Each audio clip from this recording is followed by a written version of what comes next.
45 வயசுக்கு அப்புறம் உங்க மன அமைதியை பாதுகாக்க இதோ 7 விஷயங்கள். 1. சில விஷயங்களை அப்படியே விட்டுடுங்க.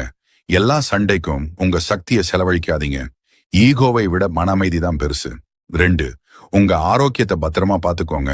இன்னைக்கு நீங்க பண்ற சின்ன சின்ன நல்ல பழக்கங்கள் பின்னாடி வர்ற பெரிய வருத்தங்கள்ல இருந்து நம்ம காப்பாத்தும். 3. அமைதியான மனிதர்களோட பழகுங்க. சரியான நட்பு இரைச்சலா இல்லாம ஒரு ஓய்வு மாதிரி இருக்கணும். 4. மன்னிச்சிடுங்க, ஆனா நடந்ததை மறக்காதீங்க. அந்த பாடம் தான் நமக்கு கிடைச்ச பரிசு. 5. கடனை தவிர்த்திடுங்க. உண்மையான சுதந்திரம்ங்கிறது பொருட்களை வாங்குறதுல இல்ல, உங்க நேரத்தை நீங்களே வச்சுக்கிறதுல தான் இருக்கு. 6. எப்பவும் ஆர்வமா இருங்க. புதுசா கத்துக்கிற மனசுக்கு வயசே ஆகாது. 7. சாதாரண விஷயங்களை ரசிங்க. நாம கவனிக்க தவறிய அற்புதங்கள் தான் இந்த சாதாரண நாட்கள்.